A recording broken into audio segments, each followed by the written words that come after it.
에단의 여정은 단순한 의료 관광 이야기가 아닌 절망에서 희망으로, 어둠에서 빛으로 나아가는 인간 정신의 승리를 보여줍니다. 그의 경험은 국경을 초월한 의료 협력의 가치와 다른 문화를 통해 얻을 수 있는 깊은 통찰을 일깨웁니다. 빛을 찾아서는 시력을 잃어가던 한 사진작가가 한국의 뛰어난 의료기술가, 따뜻한 인간미를 통해 새로운 비전을 발견하는 감동적인 실화입니다. 에단의 이야기는 우리에게 질문을 던집니다. 때로는 치유를 위해 익숙한 것을 떠나 새로운 가능성을 찾아 나서는 용기가 필요하지 않을까요? 제 이름은 에단 레이놀즈입니다. 32살이고 밴쿠버에서 풍경 사진작가로 활동하고 있어요. 아니, 정확히는 활동하고 있었어요 라고 해야 할까요? 1년 3개월 전 제 인생은 완전히 달라졌습니다. 그날은 로키 산맥에서 촬영하던 평범한 날이었어요. 저는 늘 그랬듯이 일주일 전에 도착해서 장비를 세팅하고 있었죠. 그런데 갑자기 오른쪽 눈에 통증이 느껴졌어요. 처음에는 그저 먼지가 들어간 것이라 생각했습니다. 눈을 비비고 눈물로 씻어내려 했죠. 하지만 통증은 점점 심해졌고 저도 모르게 눈을 질끈 감게 되었어요. 다시 눈을 떴을 때 제 시야는 흐릿했고 왠지 모든 것이 노란빛으로 물들어 있었습니다. 피로겠지, 저는 스스로에게 말했어요. 너무 무리했어. 하루 쉬면 괜찮아질 거야. 하지만 하루가 지나도 일주일이 지나도 상태는 나아지지 않았어요. 오히려 점점 더 악화되었죠. 결국 저는 가정의를 찾아갔습니다. 가정의는 제 눈을 살펴보고 심각한 표정을 지었어요. 안과 전문의를 만나보셔야겠네요. 그 말을 들었을 때 저는 안도했어요.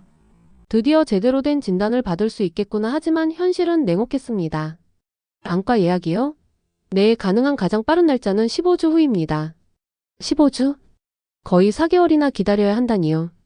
저는 충격을 받았습니다. 하지만 제 눈이 계속 나빠지고 있어요. 더 빨리 볼 수 없나요? 접수원은 안타깝다는 표정으로 고개를 저었어요. 죄송합니다만 모든 환자분들이 급하신 상황입니다. 취소 대기 명단에 올려드릴게요. 혹시 자리가 나면 연락드릴게요. 그렇게 저는 기다렸습니다. 하루하루가 지옥 같았어요. 시간이 갈수록 시야는 더 흐려졌고 작은 빛 조각들이 눈앞에서 춤을 추는 듯 했습니다.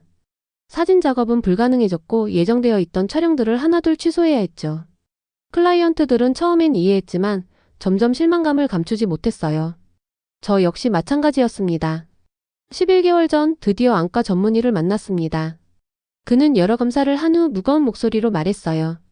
포도막염과 황반부종이라는 자가 면역 질환입니다. 그것도 상당히 희귀한 유형이네요. 그게 무슨 뜻인가요? 제 목소리는 떨리고 있었어요. 눈 안쪽에 포도막에 염증이 생기고 망막 중심부인 황반에 부종이 생긴 상태입니다. 이로 인해 시력이 흐려지고 색깔 인식에도 문제가 생기는 거죠. 치료할 수 있나요? 할 수 있습니다. 그렇지만 그는 잠시 망설였어요. 추가 검사와 전문 치료가 필요합니다. 약물 치료부터 시작하고 상태를 지켜봐야 해요. 희망의 불씨가 생긴 것 같았지만 곧 또 다른 현실의 벽에 부딪혔습니다. 추가 검사 예약까지 또 3개월을 기다려야 한다는 것이었어요. 3개월이요? 하지만 제 시력이 계속 나빠지고 있어요. 저는 사진작가입니다. 제 눈은 제 전부예요.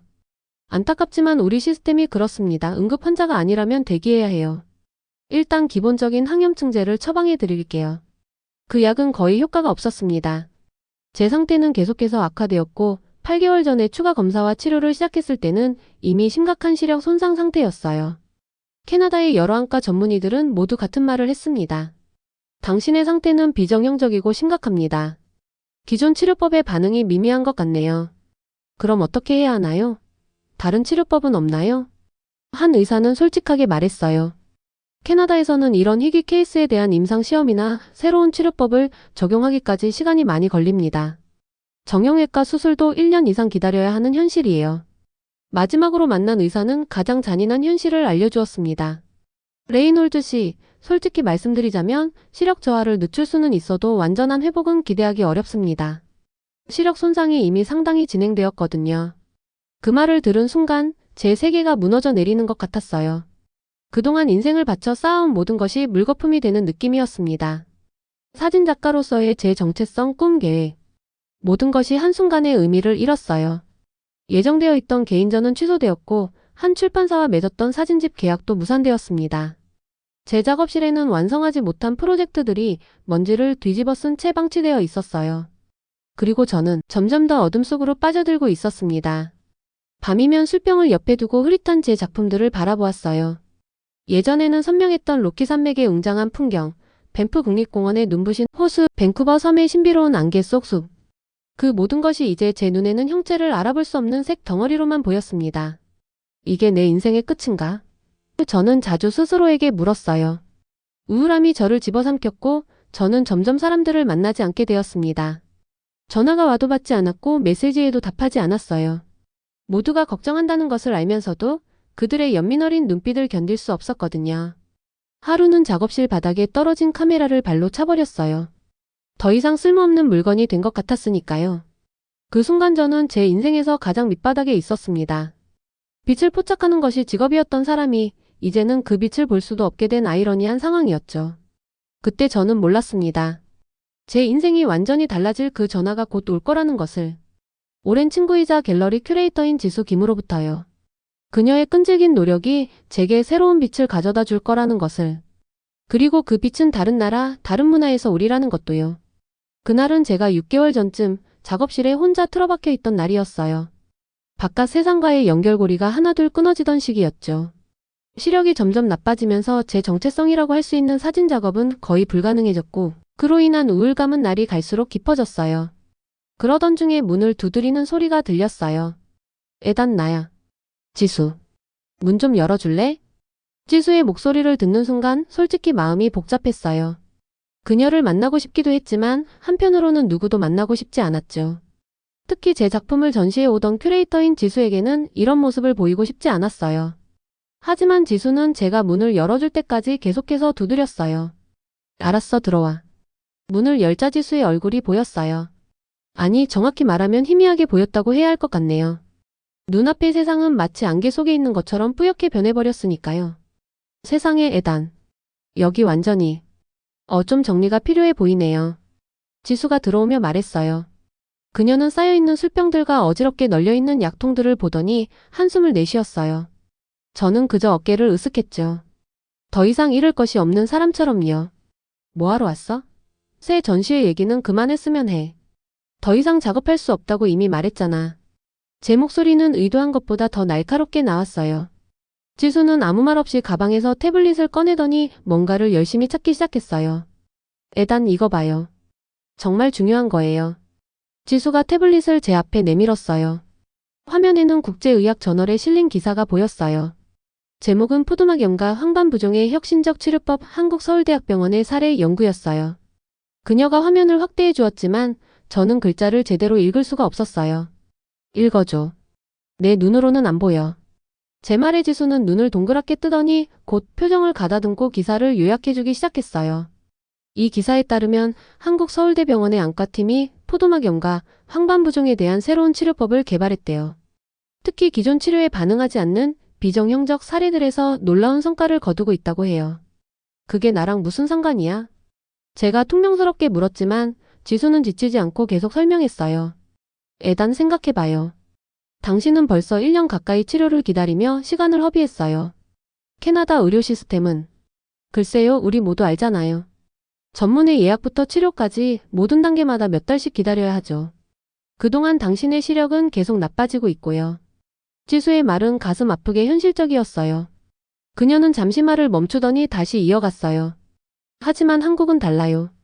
거기서는 당일에 전문의를 만나고 모든 검사를 받고 심지어 그날 치료까지 시작할 수 있어요.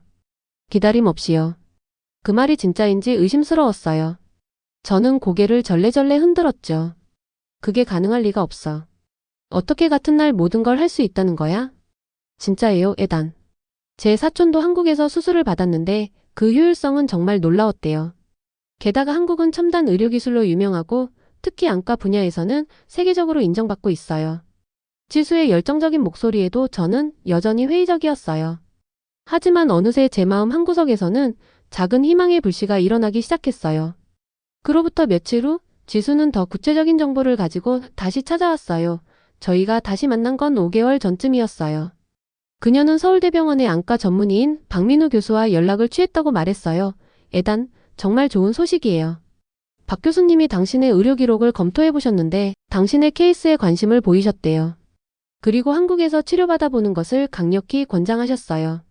저는 그녀의 말을 곱씹어 보았어요. 솔직히 그 순간에도 제 마음 한켠에서는 이미 늦은 게 아닐까? 라는 생각이 들었어요. 하지만 지수의 눈빛에는 확신이 있었죠. 박 교수님은 당신의 상태가 단순한 증상 관리를 넘어 근본적인 치료 가능성이 있다고 말씀하셨어요. 에단, 이건 정말 희망적인 소식이에요. 그날 저녁 지수는 태블릿으로 박 교수와 화상통화를 주선했어요. 영어를 유창하게 구사하는 박 교수님은 제 상태에 대해 자세히 물어보셨고 현재 서울대병원에서 시도하고 있는 새로운 치료법에 대해 설명해 주셨어요. 그분의 전문적인 설명과 자신감 있는 태도는 저에게 깊은 인상을 남겼어요. 레이놀즈 씨, 당신의 포도막염은 비정형적 변이형으로 보입니다. 캐나다 의사들이 표준 치료법으로 접근한 것은 이해할 수 있지만 이런 케이스에는 맞춤형 접근이 필요합니다. 저희 병원에서는 이러한 희귀 케이스에 대한 새로운 프로토콜을 개발했고 상당히 고무적인 결과를 보고 있습니다. 그의 말에 처음으로 진정한 희망을 느꼈어요. 하지만 4달 반 전 지수가 직접적으로 한국행을 제안했을 때 저는 여전히 망설였어요. 지수야, 나 좀 생각해볼게. 이미 북미 최고의 안과 의사들에게 진료를 받았는데 한국에 가서 뭐가 달라지겠어? 게다가 다시 예약하고 치료를 받으려면 또 얼마나 기다려야 할지. 제 말을 들은 지수는 답답하다는 듯 한숨을 내쉬었어요. 에단, 당신은 아직도 이해를 못하고 있네요. 한국에서는 기다릴 필요가 없어요. 당일에 모든 검사를 받고 진단을 받을 수 있다고요. 그리고 치료도 바로 시작할 수 있어요. 북미와 한국의 의료 시스템은 완전히 달라요. 그녀는 잠시 숨을 고르더니 계속해서 설명했어요. 캐나다에서는 기본 검사를 받기 위해 몇 주를 기다려야 하고 CT나 MRI 같은 정밀 검사는 몇 달을 기다려야 해요. 하지만 한국에서는 이 모든 것이 하루 만에 가능해요. 당신은 이미 1년 가까이 기다렸어요. 그리고 솔직히 말하면 캐나다에서 추가로 1년을 더 기다리는 동안 당신은 완전히 시력을 잃을 수도 있어요. 지수의 말은 가슴을 찌르는 것 같았어요. 그건 제가 스스로에게도 인정하지 않으려 했던 무서운 진실이었으니까요. 비용은? 그리고 체류는? 난 지금 1도 못하고 있는데. 제 물음의 지수는 이미 준비가 되어 있었어요. 그것도 다 알아봤어요. 한국의료관광지원센터에서 도움을 받을 수 있어요. 그들이 모든 것을 도와줄 거예요. 비용은? 글쎄요, 당신이 생각하는 것보다 훨씬 합리적이에요. 사실 북미에서 보험 없이 같은 치료를 받는 것보다 훨씬 저렴할 거예요. 그렇게 몇 주간 지수는 끈질기게 저를 설득했어요. 그녀는 한국 의료 시스템의 효율성, 첨단 의료기술, 외국인 환자를 위한 지원 서비스 등 모든 정보를 수집해 저에게 보여주었어요. 박 교수님과도 몇 차례 더 화상통화를 했고 그때마다 그분의 전문성과 진정성이 느껴졌어요. 마침내 4개월 전 저는 결단을 내렸어요. 더 이상 캐나다 의료 시스템에 희망을 걸 수 없다는 절망감과 한국에서의 새로운 가능성이라는 희망 사이에서 저는 한국행을 결심했어요. 남은 저축과 일부 카메라 장비를 팔아 치료비와 여행 경비를 마련했죠. 결정을 내린 그날 밤 오랜만에 깊이 잠들 수 있었어요. 마치 무거운 짐을 내려놓은 것 같은 기분이었죠. 다음 날 아침 지수에게 전화를 걸었어요. 지수야, 결정했어. 한국에 가기로 했어. 전화기 너머로 그녀가 기뻐하는 소리가 들렸어요. 정말이요? 에단, 정말 현명한 결정을 내렸어요. 모든 준비를 도와줄게요. 박 교수님께도 바로 연락드릴 거고요. 걱정 마세요. 함께 갈 테니까요. 같이 간다고? 너도? 당연하죠. 내가 어떻게 혼자 보낼 수 있겠어요? 통역도 필요할 테고 무엇보다 친구로서 옆에 있어주고 싶어요. 그녀의 말에 저는 갑자기 눈시울이 뜨거워졌어요. 이 모든 시간 동안 지수는 한 번도 저를 포기하지 않았던 거예요. 제가 자포자기하고 있을 때도 그녀는 계속해서 희망의 끈을 붙잡고 있었던 거죠. 고마워, 지수야. 정말 고마워. 그날부터 저희는 여행 준비를 시작했어요. 여권을 확인하고 비자 요건을 알아보고 병원 예약과 숙소를 정했죠. 지수는 한국의료관광지원센터와 연락하여 모든 행정적인 부분을 처리했어요. 저는 그동안 남아있는 중요한 장비들을 정리하고 필요한 서류들을 준비했어요. 출발 전날 밤 저는 작업실에 앉아 벽에 걸린 제 사진들을 바라보았어요. 로키 산맥의 장엄한 풍경, 밴프 국립공원의 청정한 호수, 이 모든 것들이 제가 사랑하던 세상이었죠. 그 아름다움을 다시 온전히 볼 수 있을까? 이 도전적인 여정이 실제로 효과가 있을까? 확신할 수는 없었지만 처음으로 오랜 시간 동안 제 마음속에 희망이 자리 잡고 있다는 것은 분명했어요. 한국, 나를 실망시키지 말아줘. 제가 작게 속삭였어요. 그리고 다음날 아침 저와 지수는 밴쿠버 국제공항에서 인천행 비행기에 몸을 실었어요. 13시간의 비행 동안 저는 계속해서 박 교수님의 말을 떠올렸어요. 레이놀즈 씨, 당신의 상태는 치료가 불가능한 게 아니라 다른 접근법이 필요한 것뿐입니다. 그 말이 진실이기를, 그리고 한국에서의 새로운 시작이 저에게 빛을 되찾아줄 수 있기를 간절히 바랐어요. 13시간이라는 긴 비행 끝에 인천국제공항에 도착했을 때 저는 이미 지쳐 있었어요. 비행기에서 내리자마자 느껴진 낯선 공기, 온통 한글로 가득한 표지판들, 그리고 몰려오는 피로감. 모든 것이 현실감 없게 다가왔어요. 괜찮아요, 에단? 얼굴이 많이 안 좋아 보여요. 지수가 걱정스럽게 물었어요. 괜찮아, 그냥 좀 피곤해. 저는 억지로 웃으며 대답했지만 사실 제 눈은 점점 더 흐려지고 있었어요. 머리도 지끈거리기 시작했고요. 입국장으로 걸어가는 동안 저는 주변의 모든 것이 점점 더 흐릿해지는 걸 느꼈어요. 형체는 보이는데 윤곽이 모호해지더니 갑자기 눈앞이 하얗게 변했어요. 그리고 심장이 빠르게 뛰기 시작했죠. 지수. 난 아무것도 보이지 않아. 이 말이 제 입에서 나오는 순간 바닥이 갑자기 기울어지는 듯 했어요. 그리고 다음 순간 저는 쓰러졌어요. 의식이 희미하게 돌아왔을 때 저는 이미 공항 의료센터 침대에 누워 있었어요. 주변에서는 한국어가 빠르게 오가고 있었고 지수가 저를 위해 통역하고 있었어요. 에단, 공항 의료센터 의사 선생님께서 상태가 심각하다고 하셔요. 서울대병원으로 바로 이송하자고 하시는데 괜찮겠어요? 저는 겨우 고개를 끄덕였어요. 솔직히 그 순간 선택의 여지가 없었죠. 눈앞은 여전히 흐릿했고 통증은 더 심해지고 있었으니까요. 놀라웠던 건 그 다음에 일어난 일이었어요. 의사의 지시가 떨어진 지 불과 몇 분 만에 모든 행정 절차가 완료되었고 저는 구급차에 실려 있었어요. 지수는 제 여권과 서류를 챙기며 함께 타더군요. 캐나다였으면 응급실에서 몇 시간은 기다렸을 텐데 저는 충격 속에서 중얼거렸어요. 구급차 안에서도 의료진은 계속해서 제 상태를 체크했어요. 산소 마스크를 씌워주고 혈압을 재고 아마도 제 눈을 검사하고 있었을 거예요. 저는 모든 것이 흐릿하게만 보였지만 그들의 손길에서 전문성이 느껴졌어요. 그들이 뭐라고 하는 거야? 저는 지수에게 물었어요. 의사 선생님께서 당신의 안압이 매우 높고 황반부종이 악화된 것 같다고 하셔요. 하지만 걱정 마세요. 곧 병원에 도착할 거예요. 병원에 도착했을 때 저는 또 한 번 놀랐어요. 제가 외국인이라는 사실이 알려지자마자 외국인 환자 코디네이터가 즉시 배치되었거든요. 그녀는 유창한 영어로 모든 상황을 설명해 주었고 제가 받게 될 치료 과정에 대해서도 자세히 알려주었어요. 안녕하세요, 에단 씨. 저는 오늘부터 당신을 도와드릴 김민지라고 합니다. 지금 안과 당직 의사가 곧 오실 거예요. 걱정하지 마세요. 저희가 최선을 다해 도와드릴게요. 응급실에 도착한 지 10분도 채 되지 않아 저는 이미 진료실에서 검사를 받고 있었어요.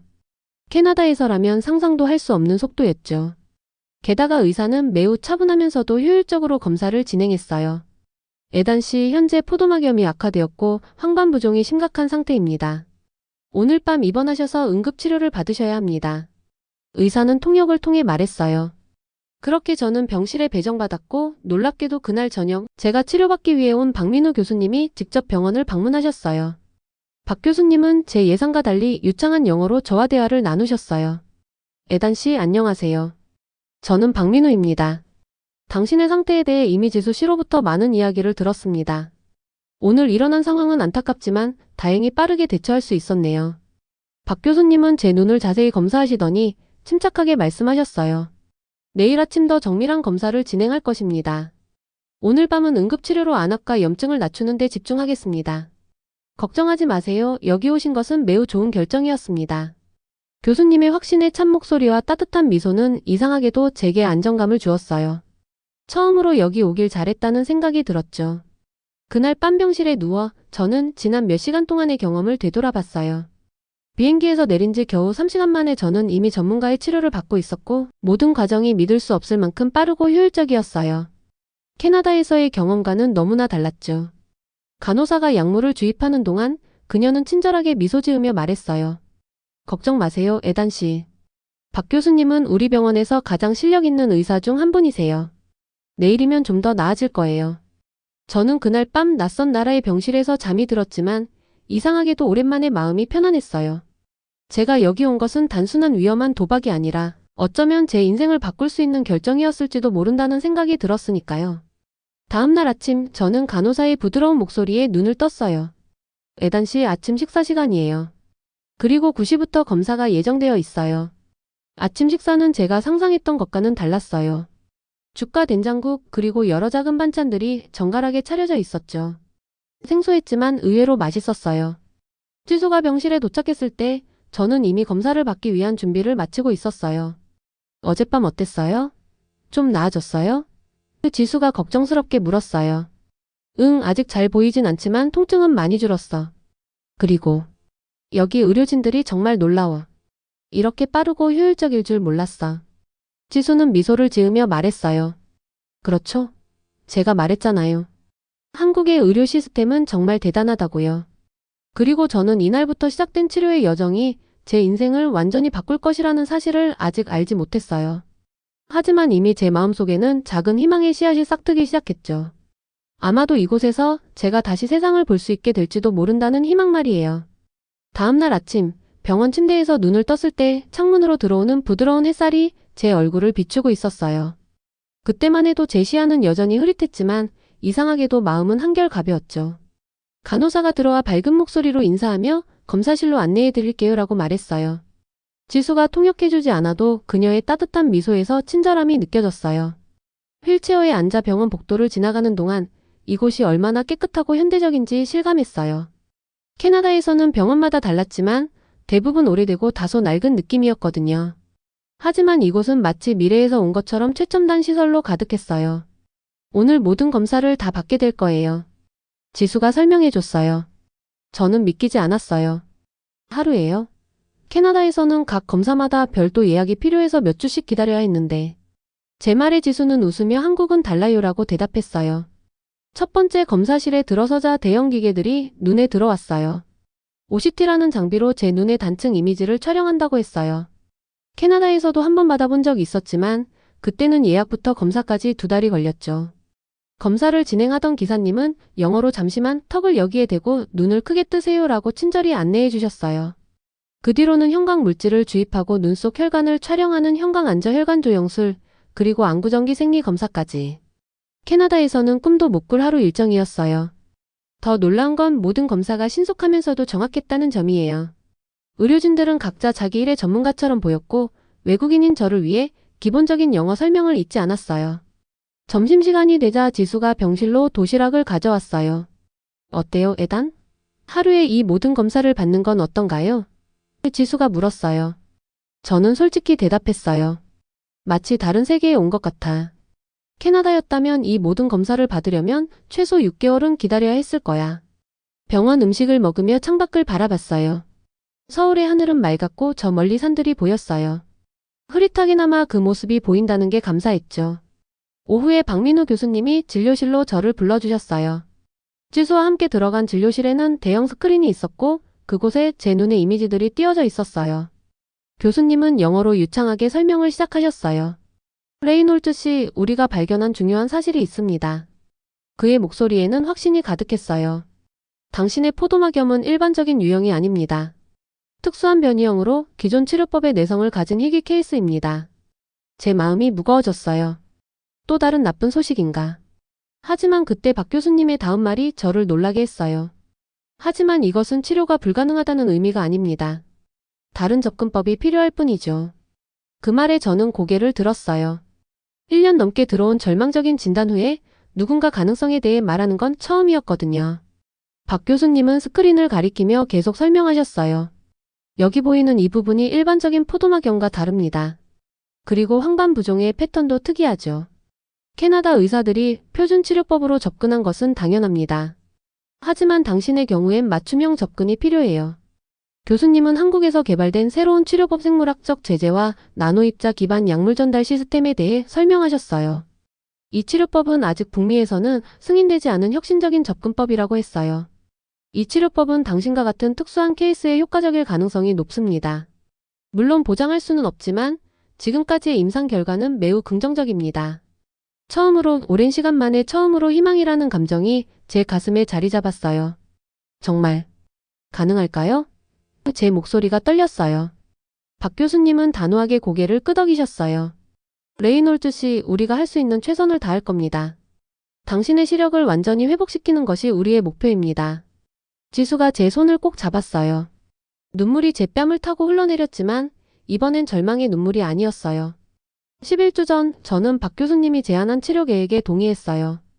치료는 3단계로 진행된다고 했죠. 첫째, 염증 감소를 위한 타겟 면역 조절 치료. 둘째, 황반부종 개선을 위한 특수 안내 주사. 셋째, 손상된 안구 조직 회복을 돕는 재생 치료. 이 모든 것이 제가 이해할 수 있도록 그림과 함께 상세히 설명되었어요. 준비되셨나요? 박 교수님이 물으셨어요. 저는 결연히 대답했어요. 네, 시작하죠. 입원실이 정해져 짐을 푼 후 저는 매일 새로운 희망과 함께 치료를 받기 시작했어요. 담당 간호사 이지영 씨는 항상 밝은 미소로 저를 맞아주셨고 하루에도 몇 번씩 상태를 체크해 주셨어요. 영어가 가능한 의료 코디네이터 김소연 씨는 모든 치료 과정과 약물에 대해 자세히 설명해주며 제가 궁금한 점들을 언제든 물어볼 수 있게 도와주셨어요. 이 약물은 특별히 개발된 표적 치료제예요. 일반적인 스테로이드와 달리 부작용이 적고 당신의 특수한 포도막염 유형에 맞게 조정되었답니다. 소연 씨의 설명은 항상 명확했어요. 치료가 시작된 지 일주일 후 처음으로 희미하게나마 제 눈에 변화가 느껴졌어요. 아침에 눈을 떴을 때 창문으로 들어오는 햇살의 색감이 조금 더 선명해 보였거든요. 너무 미세한 차이라 혹시 제 착각인가 싶었지만 그날 검진에서 박 교수님도 미소를 지으며 확인해 주셨어요. 초기 반응이 좋습니다. 염증 수치가 벌써 15% 정도 감소했어요. 보통 병원은 차갑고 기계적인 공간이라고 생각했는데 이곳에서는 매일 따뜻함을 느꼈어요. 의료진들은 제가 외국인이라는 이유로 차별하지 않고 오히려 더 세심하게 배려해줬어요.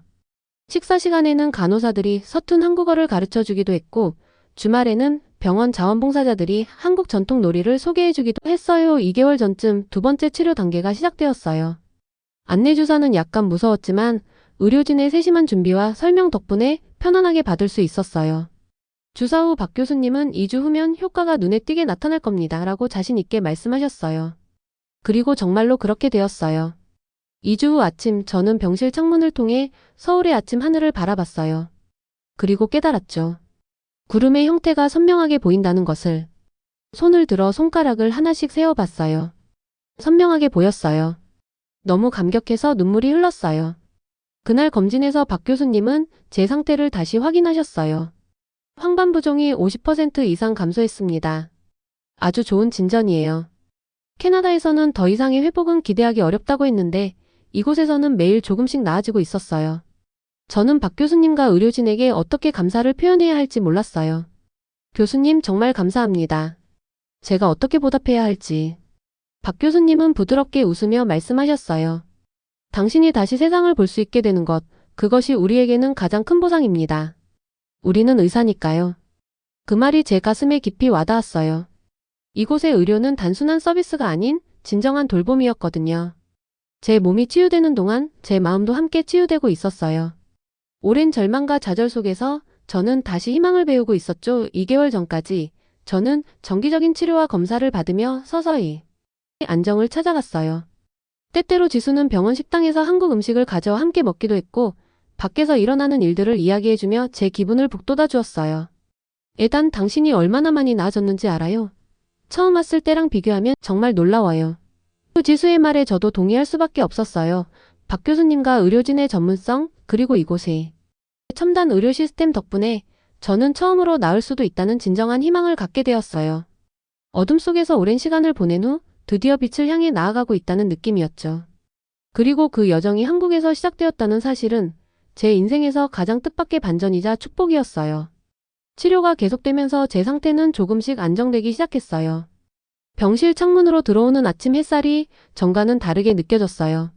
흐릿했던 빛이 점점 선명해지는 걸 느낄 수 있었거든요. 약 2개월 전부터 저는 병원 내 재활 프로그램에 참여하게 되었어요. 처음에는 병실 주변 복도를 걷는 것부터 시작했어요. 오랜만에 느끼는 활동이라 그런지 다리가 조금 불안정했지만 그래도 기분이 좋았어요. 에단, 오늘은 병원 식당에서 점심 먹어볼래요? 한국 음식 맛볼 기회예요. 지수가 웃으며 제안했을 때 솔직히 좀 긴장됐어요. 병원 음식이라는 것 자체가 세계 어디서나 그다지 기대를 품게 하지는 않잖아요. 캐나다 병원에서 경험했던 음식들을 생각하면 더더욱요. 하지만 지수의 자신감 넘치는 표정을 보니 거절할 수 없었어요. 병원 식당은 제가 상상했던 것과 완전히 달랐어요. 밝고 쾌적한 공간에 여러 종류의 음식이 진열되어 있었고 환자복을 입은 사람들과 병원 직원들이 함께 식사를 하고 있었어요. 이건 비빔밥이에요. 밥 위에 여러 가지 나물과 고기를 올리고 계란, 고추장을 넣어 비벼 먹는 거예요. 지수가 알록달록한 그릇을 제 앞에 놓았어요. 조금 망설이다가 첫 숟가락을 떴는데 그 맛에 깜짝 놀랐어요. 채소의 신선함과 고추장의 달콤하면서도 매운맛, 그리고 참기름의 고소한 향이 어우러져 입안에서 춤을 췄어요. 이게 병원 음식이라고요? 캐나다였으면 상상도 못할 퀄리티인데요. 제 솔직한 감탄에 지수는 웃음을 터뜨렸어요. 그리고 곧 된장찌개라는 것도 맛보게 해줬는데 그 깊은 맛이 어찌나 위로가 되던지. 처음 접하는 낯선 음식들이었지만 그 맛은 마치 오래된 친구를 만난 것처럼 편안했어요. 약 7주 전 담당 의사인 박 교수님이 제게 기쁜 소식을 전해주셨어요. 에단 씨 상태가 많이 좋아졌어요. 이제 병원 밖으로 짧은 외출도 가능할 것 같습니다. 물론 무리는 하지 말고 항상 누군가와 함께 다니셔야 해요. 그 말을 들었을 때 얼마나 기뻤는지 모르겠어요. 지수와 함께 첫 외출을 계획했고 목적지는 병원에서 가까운 한강공원이었어요. 아침 일찍 병원을 나섰을 때 서울의 공기가 제 폐를 가득 채웠어요. 도시의 활기찬 에너지가 느껴졌어요. 한강에 도착했을 때는 해가 막 뜨기 시작하고 있었어요. 강물에 반사되는 햇살이 만들어내는 빛의 향연이 제 눈을 사로잡았어요. 지수 이게 보여요. 정말로 보여요. 1년 만에 처음으로 햇빛의 색을 제대로 느낄 수 있어요. 목이 메어 더 이상 말을 잇지 못했어요. 눈물이 제 뺨을 타고 흘러내렸고 지수는 아무 말 없이 제 어깨를 토닥여 주었어요. 그 순간 저는 한국에 온 결정이 제 인생에서 가장 옳은 선택 중 하나였다는 걸 깨달았어요. 약 6주 전 저는 또 다른 중요한 단계를 밟았어요. 제 카메라를 다시 손에 들었거든요. 처음에는 초점을 맞추기가 힘들었어요. 희미한 형태와 색상들이 여전히 카메라 렌즈를 통해 완벽하게 잡히지는 않았어요. 하지만 그래도 무언가를 담을 수 있다는 사실만으로도 행복했어요. 천천히 해요, 에단. 서두를 필요 없어요. 당신의 눈과 카메라가 다시 친구가 되는데 시간이 필요할 뿐이에요. 지수의 말에 깊이 공감했어요. 그리고 그녀는 정말 훌륭한 가이드가 되어 주었어요. 주말에는 경복궁과 북촌한 옥마을 같은 전통적인 장소를 방문했고 평일 저녁에는 명동이나 홍대처럼 현대적인 곳을 탐험했어요. 경복궁의 장엄한 건축물들 앞에 서서 수백 년의 역사가 살아 숨쉬는 것을 느꼈어요. 화려한 단청의 색감이 제 눈에 선명하게 들어왔고 그 순간을 카메라에 담았어요. 북촌한 옥마을의 좁은 골목길을 걸으며 전통적인 한옥의 아름다움에 매료되었어요. 기와지붕의 곡선과 나무 창살의 패턴이 만들어내는 그림자가 얼마나 아름다웠는지 모르겠어요. 명동의 번화가에서는 현대적인 서울의 활기를 느낄 수 있었어요. 화려한 네온사인과 쇼핑하는 사람들의 웃음소리, 길거리 음식의 향기가 섞인 이 도시의 에너지가 제게 새로운 영감을 주었어요. 홍대에서는 젊은 예술가들의 창의적인 에너지를 느낄 수 있었고 거리 공연자들의 음악에 맞춰 제 발이 저절로 움직이는 걸 느꼈어요. 서울은 정말 특별한 도시예요. 전통과 현대가 이렇게 자연스럽게 공존하는 곳은 처음 봤어요. 지수는 제 말에 자랑스러운 미소를 지었어요. 그게 바로 우리나라의 매력이에요. 빠르게 발전하면서도 우리의 뿌리를 잊지 않는 거죠. 6주 전쯤 지수는 저를 병원 근처 카페에서 열리는 특별한 모임에 데려갔어요. 한국 문화에 관심 있는 외국인들의 모임이었는데 그곳에서 저는 저와 비슷한 경험을 한 다른 외국인들을 만났어요. 안녕하세요. 저는 마이클이라고 합니다. 호주에서 왔고 척추 수술을 받기 위해 한국에 왔어요. 저는 엘레나예요. 러시아에서 왔고 심장 치료를 받고 있어요. 모스크바에서는 1년을 기다려야 했는데 여기서는 일주일 만에 시술을 받았어요. 그들의 이야기를 들으며 저는 제가 혼자가 아니라는 사실에 위안을 얻었어요. 모두가 한국 의료 시스템의 효율성과 의료진의 전문성에 감명받았다고 이야기했어요. 우리는 서로의 경험을 나누며 깊은 유대감을 형성했고 이후에도 종종 만나 서울 곳곳을 함께 탐험하기로 했어요. 약 1개월 전 지수는 저를 그녀의 한국인 친구들 모임에 초대했어요. 처음에는 조금 긴장했지만 그들의 따뜻한 환대에 곧 마음이 편안해졌어요. 지수의 친구 민지의 집에서 열린 저녁 식사에서 저는 진정한 한국 가정식을 경험했어요. 이건 제가 직접 담근 김치예요. 우리 할머니 비법이죠. 민지의 어머니가 자랑스럽게 말씀하셨어요. 처음 김치를 맛봤을 때 그 강렬한 맛에 깜짝 놀랐지만 두 번째 먹었을 때는 이미 중독되었다는 걸 느꼈어요. 손으로 직접 만든 김치전, 육개장, 갈비찜 등 테이블 위에 가득한 음식들이 제 입맛을 사로잡았어요. 식사 후에는 전통 차 문화도 경험했어요. 민지의 아버지가 정성스럽게 차를 우려내는 모습은 마치 예술 공연을 보는 것 같았어요. 그분은 차를 마시는 것이 단순한 음료 섭취가 아니라 마음을 정화하고 사람들과 교감하는 방법이라고 설명해 주셨어요. 차는 서두르지 않고 천천히 마셔야 해요. 그래야 진정한 맛을 느낄 수 있죠. 그 말씀이 제 상황과 묘하게 맞닿아 있다고 느꼈어요. 저도 시력 회복을 서두르지 않고 이 과정에서 새로운 경험과 만남을 즐기고 있었으니까요. 그날 밤 민지의 가족과 작별 인사를 나눌 때 그들은 제게 작은 선물 상자를 건넸어요. 열어보니 아름다운 전통차와 찻잔 세트였어요. 한국을 떠나도 우리를 기억하세요. 그 따뜻한 말에 제 마음이 뭉클해졌어요. 캐나다에서는 이웃들과 몇 년을 살아도 이런 깊은 정을 나누기 어려웠는데 한국에서는 불과 몇 시간 만에 가족과 같은 따뜻함을 느꼈어요. 병원으로 돌아오는 길에 지수에게 물었어요. 한국 사람들은 항상 이렇게 친절한가요? 낯선 외국인에게도요? 지수는 잠시 생각하더니 대답했어요. 우리는 이것을 정이라고 해요. 단순한 친절함을 넘어서는 사람과 사람 사이의 깊은 유대감이죠. 한번 마음을 열면 진심으로 대하는 게 우리 문화예요. 그 순간 저는 한국에서의 경험이 단순한 의료 치료를 넘어 제 영혼을 치유하고 있다는 걸 깨달았어요. 카메라 렌즈를 통해 보는 세상뿐만 아니라 제 마음의 눈도 새롭게 열리고 있었어요. 한국의 문화, 음식, 사람들과의 만남을 통해 저는 제 인생에서 잃어버렸던 무언가를 다시 찾아가고 있었어요. 병실로 돌아와 침대에 누워 오늘 찍은 사진들을 카메라에서 확인했어요. 여전히 완벽하지는 않았지만 그 불완전함 속에서도 아름다움을 발견할 수 있었어요. 마치 제 인생처럼요. 박 교수님이 내일 중요한 검사 결과를 알려주실 예정이었고 저는 처음으로 두려움 없이 그 결과를 기다릴 수 있었어요. 어떤 결과가 나오든 이제 저는 혼자가 아니었으니까요. 창밖으로 서울의 밤 풍경을 바라보며 저는 이 도시와 이곳의 사람들에게 깊은 감사함을 느꼈어요. 한국은 제게 새로운 시력뿐만 아니라 새로운 시각을 선물해 주었으니까요. 집중치료를 받기 시작한 지 6주가 지난 어느 날이었어요. 박민우 교수님께서 제 상태를 종합적으로 평가하기 위한 검사를 하자고 하셨죠. 그날 아침 저는 약간의 긴장감과 함께 검사실로 향했어요. 마음 한구석에선 과연 좋아지고 있을까? 하는 의문이 계속 맴돌았거든요. 오늘은 모든 검사를 다시 해보려고 합니다. 에단 씨의 눈 상태가 어떻게 변했는지 정확히 확인해봐야 하니까요. 박 교수님의 말씀에 저는 고개를 끄덕였어요. 그날 하루 종일 여러 검사를 받았어요. OCT 검사, 형광안저혈관 조영술, 시력 검사. 캐나다에서라면 이 모든 검사를 하루에 받는 건 상상도 할 수 없었겠죠. 모든 검사가 끝난 후 박 교수님과 의료팀은 결과를 분석하기 위해 시간을 가졌고 저는 병실로 돌아와 초조하게 결과를 기다렸어요. 오후가 되어 박 교수님이 지수와 함께 제 병실을 찾아오셨어요. 평소와 달리 박 교수님의 얼굴에는 미소가 번져 있었죠. 에단 씨, 좋은 소식이 있습니다. 박 교수님은 태블릿을 펼쳐 제게 보여주셨어요. 포도막염의 활성도가 70% 이상 감소했고 황반부종도 현저히 줄어들었어요. 사실 우리가 처음 목표로 했던 것은 병의 진행 속도를 늦추는 것이었는데 지금은 실제 회복 단계로 접어들었다고 볼 수 있습니다. 그 말을 듣는 순간 제 눈에서는 눈물이 왈칵 쏟아졌어요. 캐나다에서 여러 의사들이 더 이상의 회복은 기대하기 어렵습니다 라고 했던 말이 귓가에 맴돌았거든요.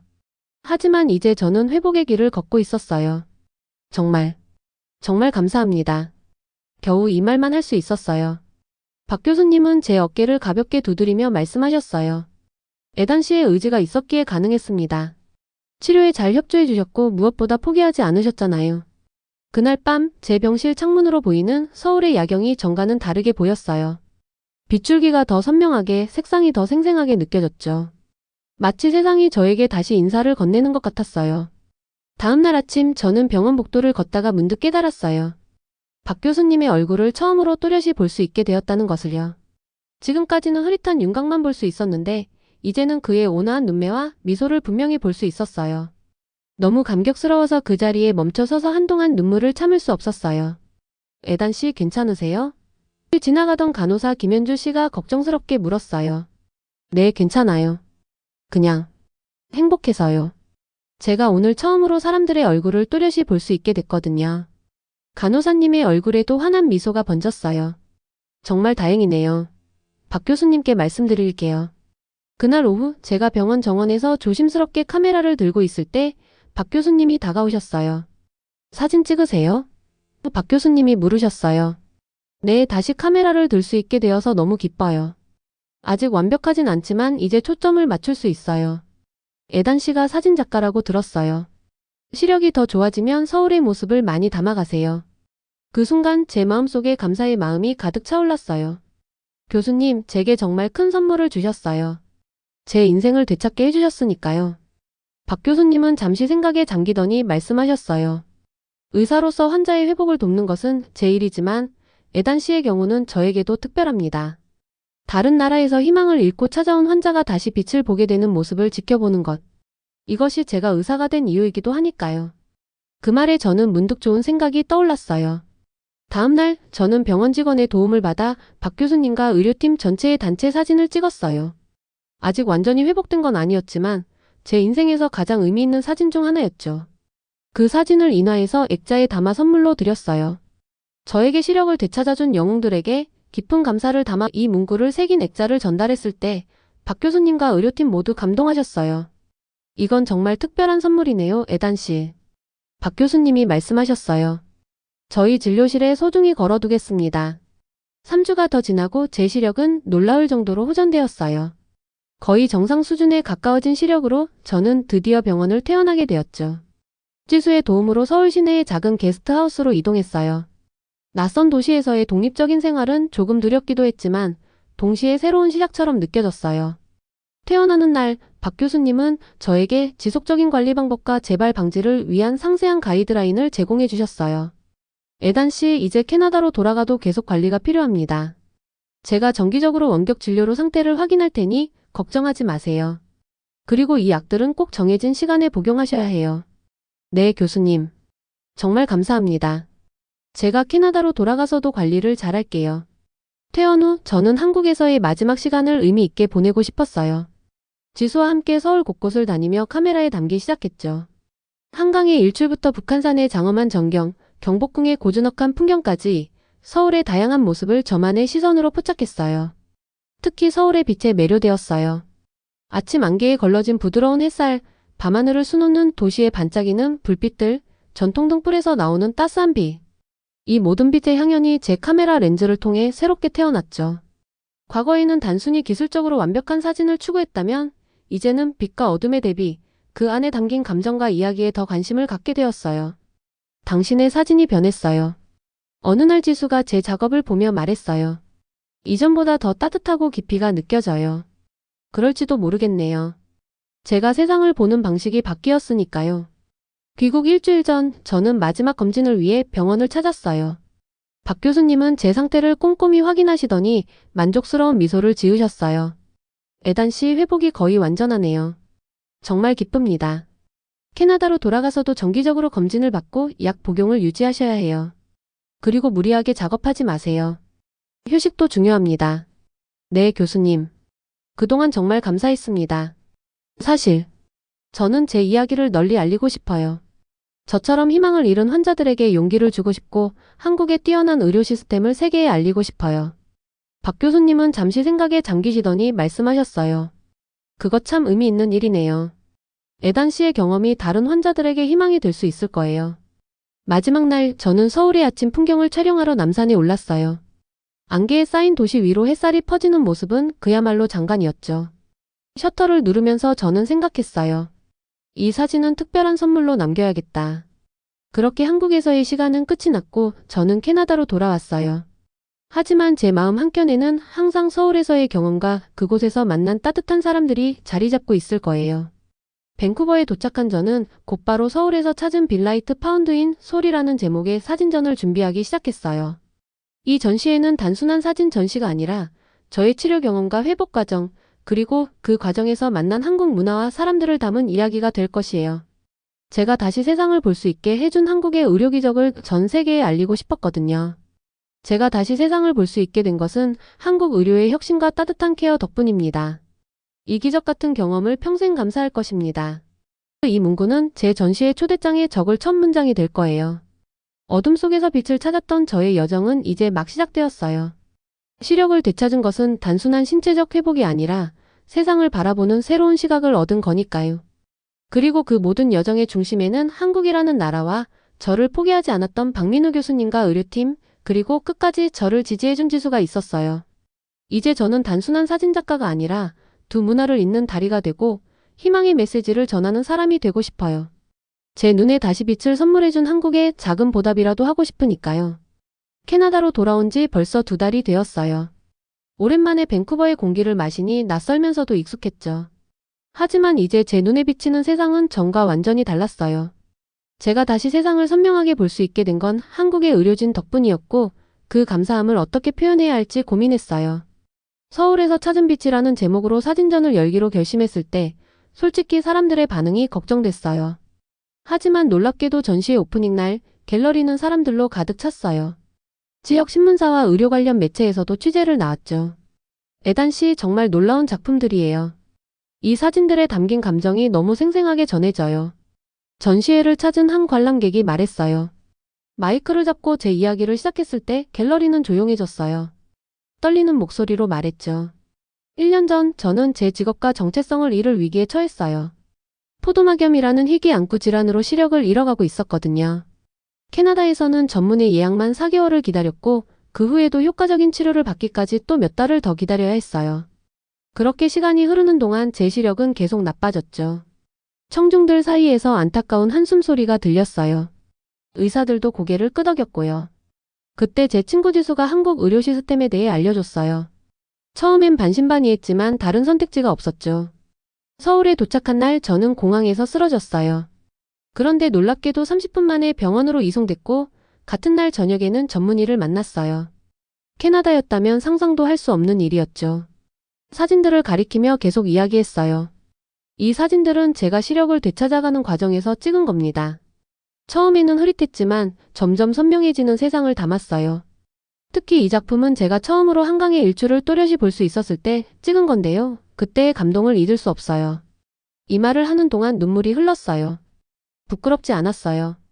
그건 감사와 기쁨의 눈물이었으니까요. 전시회가 끝난 후 여러 의사들이 저에게 다가왔어요. 그중 한 명은 캐나다 최고의 안과 전문의로 알려진 윌슨 박사였죠. 에단, 당신의 이야기가 정말 인상적이에요. 한국의 치료법에 대해 더 자세히 알고 싶은데 의료 기록을 공유해 주실 수 있을까요? 기꺼이 동의했어요. 제 경험이 다른 환자들에게도 도움이 된다면 더 바랄 게 없었으니까요. 윌슨 박사와 함께 제 의료 기록을 살펴보면서 한국에서 받은 치료의 세부 사항을 설명했어요. 박민우 교수가 사용한 생물학적 제재와 나노입자 기반 약물 전달 시스템에 대해 특히 관심을 보였죠. 이런 접근법은 여기서는 아직 임상 시험 단계에 있어요. 당신의 사례는 그 효과를 보여주는 중요한 증거가 될 수 있어요. 전시회 이후 제 블로그 방문자 수가 폭발적으로 늘었어요. 비슷한 상황에 처한 환자들이 한국 의료에 대한 정보를 구하는 이메일을 매일같이 보내왔죠. 그들에게 최대한 상세한 정보를 제공하려 노력했어요. 한국에서 의료 서비스를 받으려면 어떻게 해야 하나요? 비용은 얼마나 들었나요? 언어 문제는 없었나요? 이런 질문들에 답하면서 제가 환자들과 한국 의료 사이의 연결고리가 되고 있다는 사실을 깨달았어요.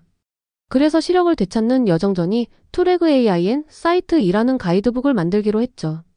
이 책에는 한국 의료 관광 준비 방법, 통역 서비스 이용법, 보험 관련 정보 등 실질적인 내용을 담았어요. 그런데 더 놀라운 일이 일어났어요. 캐나다 공영방송에서 제 이야기를 다큐멘터리로 만들고 싶다는 연락이 온 거예요. 의료 시스템의 경계를 넘어서 비안드 메더컬 보더즈라는 제목의 다큐멘터리는 캐나다 의료 시스템의 문제점과 다른 나라의 혁신적 접근법을 조명하는 내용이었어요. 촬영팀과 함께 제 일상을 공유하면서 시력을 잃었을 때와 되찾았을 때의 차이를 보여주었어요. 특히 감동적이었던 장면은 한국에서 찍은 사진들을 현상하는 과정이었죠.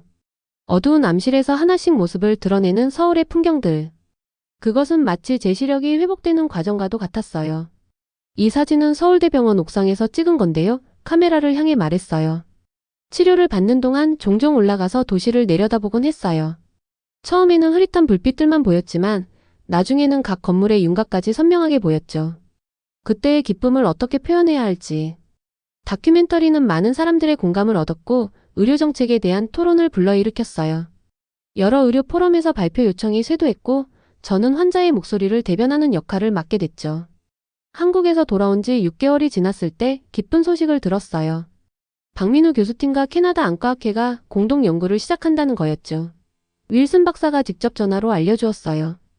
에단, 당신 덕분에 이런 협력이 가능해졌어요. 한국의 혁신적인 치료법을 여기서도 적용할 수 있도록 연구를 시작하게 됐어요. 그 말을 들으니 가슴이 벅차올랐어요. 제 개인적인 고통이 이렇게 의미 있는 결과로 이어지다니. 생각지도 못했던 일이었으니까요. 새해가 시작될 무렵 박민우 교수로부터 이메일이 왔어요. 서울에서 열리는 국제안과 콘퍼런스에 환자 경험 발표자로 초청한다는 내용이었죠. 망설임 없이 수락했어요. 8개월 만에 다시 찾은 서울은 또 다른 느낌이었어요.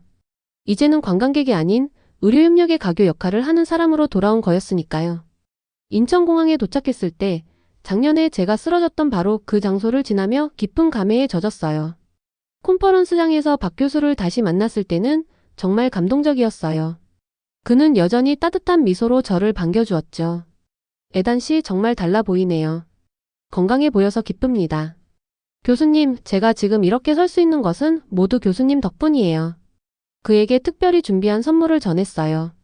한강 일출을 담은 대형 사진이었는데 두 번째 시선 세컨드 사이트이라는 제목을 붙였죠. 사진 뒷면에는 한글로 감사의 메시지를 적었어요.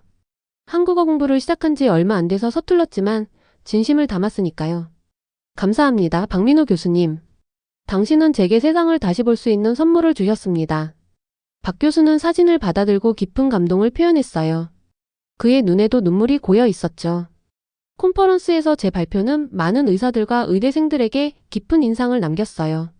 환자의 시각에서 바라본 의료 경험, 특히 다른 나라의 의료 시스템을 경험한 환자의 이야기는 새로운 관점을 제공했으니까요. 의사 선생님들께 말씀드리고 싶어요. 여러분이 환자에게 주는 한마디, 한 번의 진심 어린 미소가 얼마나 큰 힘이 되는지 아실까요? 박 교수님이 저에게 당신의 상태는 치료가 불가능한 게 아니라 다른 접근법이 필요한 것뿐입니다 라고 말씀해 주셨을 때 저는 1년 만에 처음으로 희망을 느꼈어요. 발표가 끝난 후 많은 의대생들이 질문을 하러 왔어요. 그중 한 학생이 특히 기억에 남는 질문을 했죠. 환자로서 의사에게 가장 바라는 것은 무엇인가요? 잠시 생각한 후 대답했어요. 환자의 이야기를 정말로 듣는 것이요. 우리는 단순한 증상이나 사례가 아니라 각자의 삶과 두려움, 희망을 가진 사람들이니까요. 박 교수님처럼 전문성과 따뜻함을 함께 가진 의사를 만난다면 그것이야말로 최고의 치료라고 생각해요. 서울에 머무는 동안 저를 치료해 주셨던 의료진들을 다시 만날 기회가 있었어요. 간호사들, 기술자들, 외국인 환자 코디네이터까지. 그들은 저를 단순한 환자가 아닌 한 사람으로 대해 주었고 그것이 치유 과정에 얼마나 중요했는지 모두에게 전했어요. 한국에서의 마지막 날 지수와 함께 한강공원을 다시 찾았어요. 우리는 벤치에 앉아 강을 바라보며 지난 1년을 되돌아봤죠. 지수야, 정말 고마워. 내가 아니었다면 난 아직도 어둠 속에 있었을 거야. 지수는 미소를 지었어요. 됐어요. 이제 그만 고마워하세요. 대신 이 경험을 통해 배운 걸 다른 사람들과 나누는 게 더 중요하지 않을까요? 캐나다로 돌아온 후 저는 의료 경계를 넘어 크로스 마이너스 보더 힐링라는 비영리 단체를 설립했어요. 이 단체는 국제 의료 정보와 지원을 제공하고 의료 시스템의 개선을 위한 목소리를 내는 일을 하고 있죠. 이제 제 삶의 새로운 사명이 된 것 같아요. 얼마 전에는 한국의료관광재단에서 의료대사 메디컬 앰베서더로 위촉되기도 했어요. 이제 저는 1년에 2번 한국을 방문해 다른 외국인 환자들을 만나고 그들의 회복을 돕는 역할을 하게 됐죠. 가끔 제 갤러리를 찾아오는 방문객들 중에는 비슷한 질환을 앓고 있는 환자들도 있어요. 그들에게 저는 이렇게 말해요. 희망을 잃지 마세요. 당신이 지금 보는 세상이 전부가 아닙니다. 때로는 치유의 답을 찾기 위해 경계를 넘어야 할 때도 있어요. 그리고 그 여정에서 만나는 사람들, 경험하는 문화가 당신을 더 풍요롭게 만들 거예요. 제 작업실 벽에는 서울의 야경을 담은 큰 사진이 걸려 있어요. 어둠 속에서도 빛나는 도시의 모습처럼 저 역시 가장 어두운 시간을 지나 새로운 빛을 발견했으니까요. 그리고 그 빛은 단순히 시력을 되찾은 것을 넘어 삶과 세상을 바라보는 새로운 시각을 의미하죠. 카메라를 들고 밴쿠버의 풍경을 담을 때마다 서울에서의 경험이 저와 함께합니다. 이제 저는 단순히 풍경을 담는 것이 아니라 그 안에 담긴 희망과 회복의 메시지를 전하는 사진작가가 되었어요. 그리고 그것은 제가 한국에서 배운 가장 소중한 선물입니다.